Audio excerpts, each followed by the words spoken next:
Dios le bendiga, con ustedes su siervo Rafael Marrero, siervo de Dios y del Señor Jesucristo, trabajando en la iglesia First Baptist Church en Birmingham, Ohio, que pastorea el doctor Marvin Osborne, allá en la ruta 60, entre el pueblo de Vermilion y el pueblo de Wayman.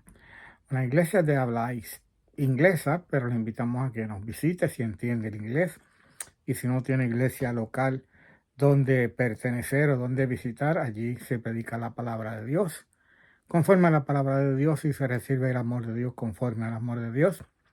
Y allí servimos al Señor en aquello que nos permite hacer y nos ayuda a hacer por su gracia y para su gloria y su honra. Y continuamos ahora con unos devocionales acerca del Salmo 94 y el versículo 19. Vimos que habla primeramente de la multitud de pensamientos dentro del salmista, y pensamientos utilizándose en el sentido de dudas, utilizándose en el sentido de ansiedades, utilizándose en el sentido de ambivalencia. Y nos dice más el Salmo 130, el Salmo 94 y versículo 19, pero quisiéramos usar de referencia la palabra hebrea pensamiento, la que se utiliza en el Salmo 94, versículo 19 para pensamiento, solamente aparece una única otra vez en el libro de Salmos y en el o en el Antiguo Testamento, y es en el Salmo 139, un salmo muy conocido. De hecho, en el Salmo 139 aparecen dos diferentes palabras dos diferentes palabras hebreas, utilizándose con la misma traducción de pensamiento. La primera palabra que encontramos en el Salmo 139, utilizándose como pensamiento, está en el versículo 2. Tú has conocido mi sentarme y mi levantarme, has entendido desde lejos mis pensamientos. Y esa misma palabra en el versículo 2 de pensamiento es la que se usa en el versículo 17. Cuán preciosos me son, oh Dios, tu pensamiento, cuán grande es la suma de ellos. Pero aquí la palabra pensamiento en hebreo se refiere más a propósitos, a objetivos, que a la palabra pensamiento que se refiere a dudas, ansiedades o ambivalencia. Si leemos de nuevo los versículos, pudiéramos leerlo de esta manera. Has conocido mi sentarme y mi levantarme, has entendido desde lejos mis propósitos y mis objetivos.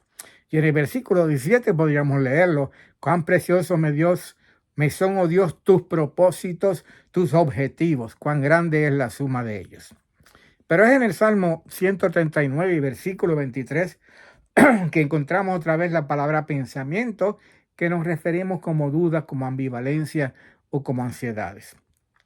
Y leemos el Salmo 139 y versículo 23. Examíname, oh Dios, y conoce mi corazón. Pruébame y conoce mis pensamientos.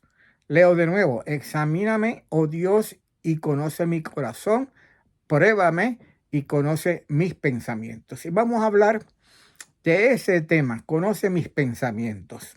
Y quisiera primero establecer que no tenemos que tener temor a que Dios conozca nuestros pensamientos, a que Dios conozca nuestras dudas, a que nos conozca nuestras inquietudes, nuestras ansiedades, nuestras ambivalencias. No debemos tener temor a eso.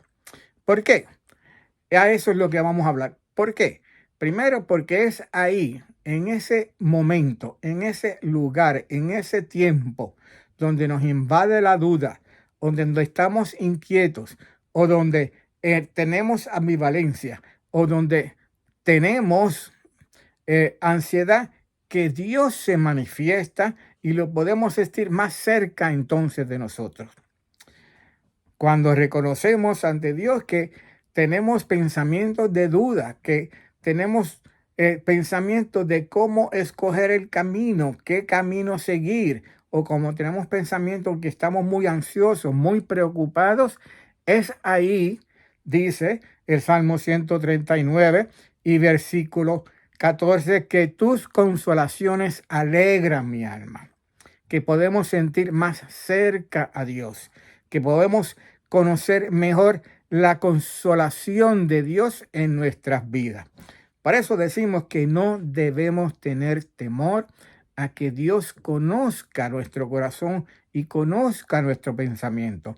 Y debamos decir, como decía el salmista, examíname, oh Dios, y conoce mi corazón, pruébame y conoce mis pensamientos.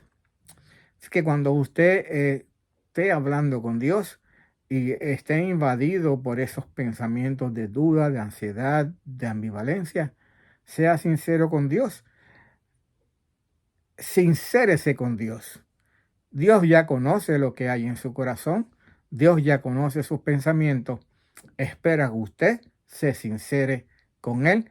Y entonces, en ese tiempo de usted sincerarse con Él, Él va a hablarle a su vida. Él va a traer consuelo a su vida, a su alma. Padre, gracias por tu palabra. Bendice la misma. Multiplícala, Señor, para frutos en los corazones de aquellos que la van a escuchar y que la están escuchando y la van a recibir. Sobre todo, Padre, para que no tengamos temor, Señor, de expresarlos ante ti sobre nuestras dudas, nuestras preocupaciones, nuestras inquietudes, nuestras ansiedades. Que tengamos confianza, Padre amado, porque tú estás con nosotros siempre, Señor amado, y ya tú conoces, Señor, aún la palabra que va a salir de nuestra boca antes de nosotros decirla. Padre, y aquellos que no conozcan a Cristo todavía como Señor y Salvador, suplicamos que en nombre del Señor Jesús, que ellos también se sinceren contigo y reconozcan que son pecadores y reconozcan que necesitan a Cristo como Señor y Salvador. Y que así clamen a ti para que tú les salves y les des vida eterna en Cristo Jesús. Gracias, Padre.